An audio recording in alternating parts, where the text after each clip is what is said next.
Hello, everyone. Welcome to the Morrowind Book Club. I don't think I realized what kind of how big of a bite I took. Rewind. Hello, everyone. Welcome to the Morrowind Book Club. You know, I don't think I realized how much I bit off. You know, how tough it would be to chew on this library with this really strange, weird. Is that a metaphor? Yeah. I was like, there's a lot of books, a lot of reading to do here. So let's go ahead and get started on this current installment, where we're gonna start reading the brief history of the Empire. Let's see how brief this really is. There's 4 volumes of it. I mean, I suppose the Empire's been around for a while, so. Yeah, I guess summing it all up into 4 volumes is probably fairly brief when you consider the overall history, but yeah.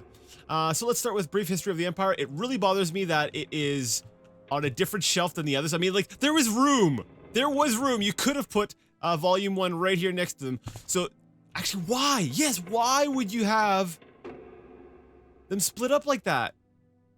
Like, that is actually kind of bothering me. Like to me, like, that had to have been a conscious choice, right? Or was it just not thinking? Like, why would they have them split up on 2 different shelves? Not sure. Anyways, brief history of the Empire, volume 1. Part 1 by Stronach Kthaj III, Imperial Historian. That's an interesting name. Is that Imperial? Stronach Kthaj. I see this name and it makes me think of like Khajiit, but no, they don't have last names. So, that's right, they don't, right? I don't think they do. Anyways, before the rule of Tiber Septim, all Tamriel was in chaos. The poet Traxxas called that period of contentious unrest days and nights of blood and venom. The kings were a petty lot of grasping tyrants who fought Tiber's attempts to bring order to the land. But they were as disorganized as they were dissolute, and the strong hand of Septim brought peace forcibly to Tamriel. The year was Second Era, 896. The following year, the Emperor declared the beginning of a new era. Thus began the Third Era. Year Aught. Year Aught, I guess, you know, I've never understood the Aught. I've heard people say it, and I guess it means 0. Aught. Is that officially what the word means? All right, so I knew the archaic definition, where it was a pronoun, no, as an meaning anything at all. So know you aught of this fellow, young sir. Yeah, like I've heard it used like that before. Like that I knew. Strangely enough, I didn't really know that it was also okay. Yeah, a noun meaning the digit 0. All right, I needed to do that. Like, I think it's important every once in a while to, you know, if you find a word you're like, huh, to, you know, look it up and know. And then I spread that knowledge to you. And everyone's like, please get on with the book. I don't care what aught means. For 38 years, the Emperor Tiber reigned supreme. It was a lawful, pious, and glorious age when justice was known to one and all. From serf to sovereign. On Tiber's death, it reigned for an entire fortnight, as if the land of Tamriel itself was weeping. The Emperor's grandson, Pelagius, came to the throne. Though his reign was short, he was as strong and resolute as his father had been, and Tamriel could have enjoyed a continuation of the Golden Age. Alas, an unknown enemy of the Septim family hired that accursed organization of cutthroats, the Dark Brotherhood, to kill the Emperor Pelagius I, as he knelt at prayer at the temple of the One in the Imperial City. Pelagius I's reign lasted less than 3 years.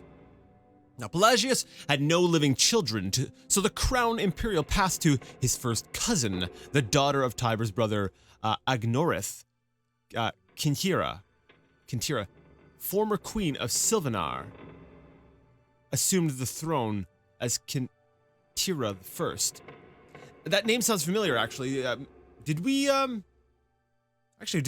read this in like the Daggerfall version? I don't know. It's something about this is really familiar to me. Her reign was blessed with prosperity and good harvest, and she herself was an avid patroness of art, music, and dance. Kintira's son was crowned after her death, the first emperor of Tamriel to use the imperial name Uriel.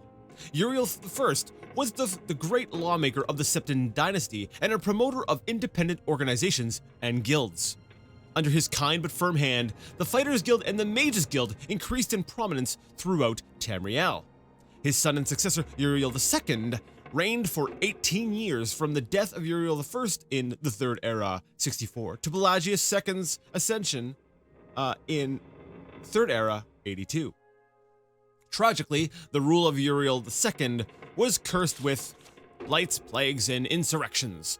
The tenderness he inherited from his father did not serve Tamriel well, and little justice was done. Pelagius II inherited not only the throne from his father, but the debt from the latter's poor financial and judicial management. Pelagius dismissed all of the Elder Council and allowed only those willing to pay great sums to resume their seats. He encouraged similar acts among his vassals, the kings of Tamriel, and by the end of his 17-year reign, Tamriel had returned to prosperity. His critics, however, have suggested that any advisor possessed of wisdom but not of gold had been summarily ousted by Pelagius. This may have led to some of the troubles his son Antiochus faced when he in turn became emperor. You know, I gotta say, I would love to be part of, like, you know, well, maybe not love. It's kind of like a sarcastic love. I would love to be part of like this royal family, because it's like they never have to be creative with names. Like, let's see, we've got our same 5 names. Which name are we gonna pick this time? Yeah, let's go with this one. Let's just add a number to the end. It's like there's the sequel, right? We're gonna have a sequel to Pelagius 2. Sorry. And Antiochus was certainly one of the more flamboyant members of the usually austere Septim family. He had numerous mistresses and nearly as many wives, and was renowned for the grandeur of his dress and his high good humor. Unfortunately, his reign was rife with civil war, surpassing even that of his grandfather Uriel II. The War of the Isle in Third Era 110, 12 years after Antiochus assumed the throne, nearly took the province of Somerset Isle away from Tamriel. The united alliance of the kings of Somerset and Antiochus only managed to defeat King Ogrum of the island kingdom of Piandonia due to a freak storm. Legends credit the Sigic Order of the Isle of Artaeum, that's an E, right? Yeah. With the sorcery behind the Tempest. There's a couple names there that sound familiar. I believe we may have gone over them a bit in Daggerfall, I think, or maybe there's similar names and I'm getting things mixed up, as I'm known to do. All right, the story of Kintira II, heiress to her father Antiochus' throne, is certainly one of the saddest tales in Imperial history. Her first cousin, Uriel, son of Queen Patima of Solitude, accused Kintira of being a bastard, alluding to the famous decadence of the Imperial city during her father's reign. When this accusation failed to stop her coronation, Uriel bought the support of several disgruntled kings of High Rock, Skyrim, and Morrowind, and with Queen Patima's assistance, he coordinated 3 attacks on the Septim Empire. The first attack occurred in the Iliac Bay region, which separates High Rock and Hammerfell. Kintira's entourage was massacred and the Empress taken captive. For 2 years, Kintira II languished in an imperial prison believed to be somewhere in Glenpoint or Glenmoril, before she was slain in her cell under mysterious circumstances.